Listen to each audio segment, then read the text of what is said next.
You've seen it all. You've seen World in War music. II, yes. World War the start II. of apartheid, the end of apartheid.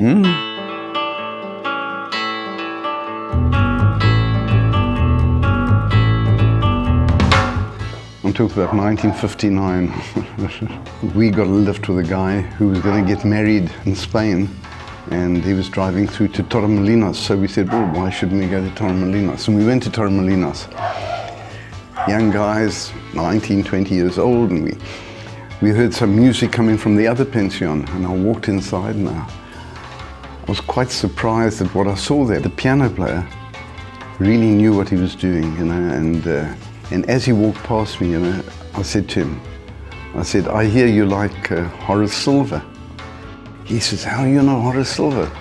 I said, well, I'm a musician, a drummer. He said, you play one number with us. And it was fantastic, and the manager came up to me and he said, what are you doing next weekend? And my friend said, you know, this is Jack Parnell from the London Palladium.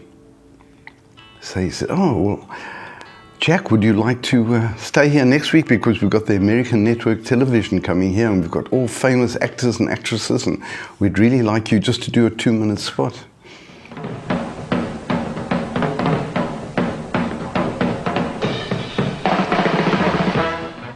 So we stayed there, everything was on the house, we got paid very well, and I met, in those days, Richard Burton and Elizabeth Taylor, but they weren't together. So many actors, Cary Grant, Peter Lorre, I couldn't believe, because this was my introduction to the excitement of being overseas. Even though London was fantastic, but we'd only just really arrived, so I hadn't done too much yet.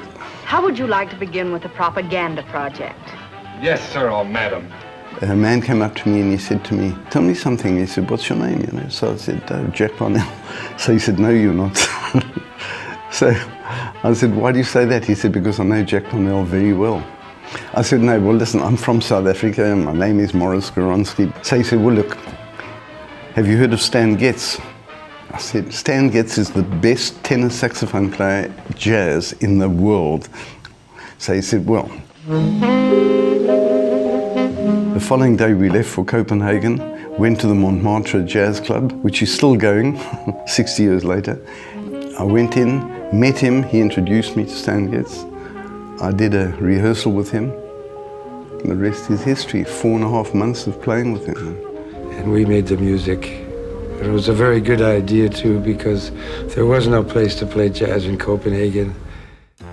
And then from there to there to there, and then going to Germany and being part of the Anglo-Swedish Jazz Five. And these were all the top musicians from England and Sweden that came to Germany. When I think of what luck is all about, there must have been 1,000 or 2,000 drummers in England when I was there. And yet I got to work with the most famous pianist in England, and he was a great, great actor and pianist. His name was Dudley Moore. He and 3 guys, 2 guys from Oxford, 2 guys from Cambridge, came down. They did a show at the Fortune Theatre, and it was called Beyond the Fringe, and they brought satire to England. How do you think of sex? I don't, actually. At least I try not to. Otherwise I start thinking of beautiful blonde women with huge breasts and pink skin. Pathetic, yes. Pathetic. And these 4 students within 4 months became millionaires over and over again. It just changed the way people thought in England. And he asked me if I'd do the establishment. They opened up this big jazz club, and would I do the establishment with them, you know. I worked with Dudley for about 18 months. And then I came back on holiday, and I met my wife and I stayed. So that's more or less the story. That's a beautiful one. She's happy that you stayed.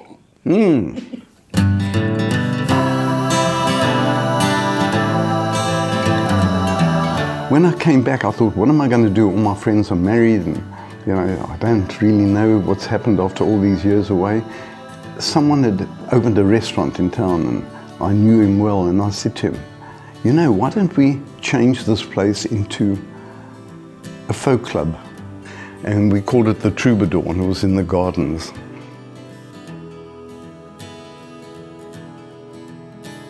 And we had folk singers sitting on high bar stools, singing the folk songs, and we had big, big urns of coffee, and we charged 15 cents, which entitled them to as much coffee as they wanted from the urns. And we put cushions on the floor, and we had Hessian all over the walls and painted it purple. And then you walk up 4 steps, and we had a big open place there. So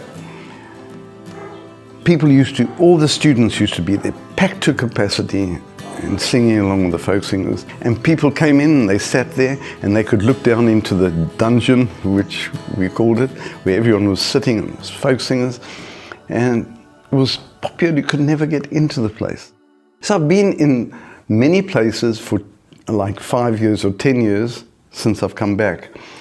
And then 21 years at the Winchester. The general manager, Neil Sesha, when I met him 22 years ago, he said to me, how do you like this setting and how do you like the music here? And he had a rock band. Just for 2 weeks before they started with this band. And I said, well, Niels, I said, loud rock music and good food don't go together. You know, if you're giving in a bar or something of chips and that's all right, but you can't have good food like we're doing over here with that. He said, well, what do you suggest? So I told him, I said, a trio, piano, bass and drums with maybe a good-looking girl in front who can really sing, just soft, quietly while people are eating. And I go up and I talk to the people. And he said, look, I've got enough money for about 6 weeks. If you can show me that you can do something in 6 weeks, then you got the job. So that was 21 years ago.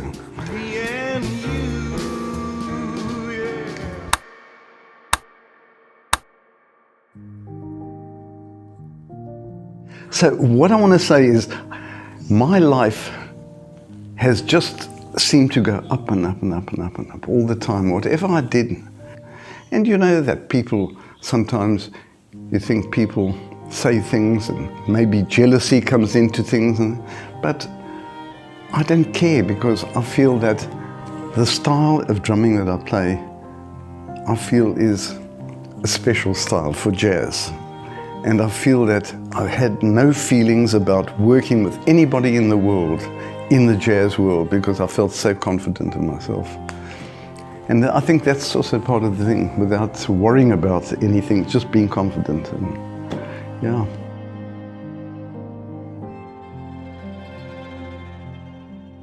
My father was a pianist, and he had 9 brothers and sisters who all got married. My mother had 9 brothers and sisters, they got married, so I had 36 first uncles and aunts and 1 million cousins. So every Sunday night, most of the family used to come to our house. My dad had a grand piano, and he'd sit in front of the piano and he'd play, and he had a very special style, like a very famous pianist many years ago called Fats Waller, and he had that style, it's the stride piano playing. And then friends of mine told me about this great jazz club in town called the Navigator's Den in those days. The bouncer at the club came to me and he said, listen, you're always coming down here with your friends, come on, you can come in. And they took me inside and I stood right next to the band and they were playing, and the drummer fell off the drums, he was so drunk. And the band carried on playing, and I just picked up a brush over there and I just touched the cymbals softly. And the pianist turned around to me and said, come and play. I said, well, I'm not a drummer. He said, no, but just keep doing that, that's fantastic. And if you're doing nothing on Saturday, I've got a job for you. So I rushed home at 2 o'clock in the morning and woke my father and said, you've got to buy me the rest of the drums because I've got a job on Saturday night.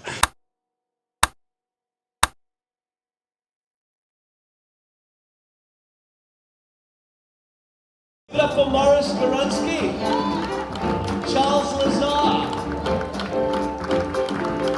Miss Lenore Raphael.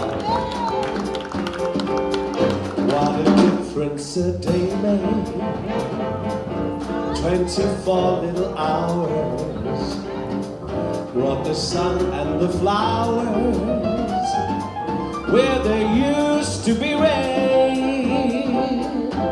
My yesterday was blue, dear. Today I'm a part of you, dear. lonely nights I needed. Since you said you were mine, what a difference a day makes. There's a rainbow before me. Skies above can be stormy. Since that moment of bliss, that thrilling kiss, it's heaven.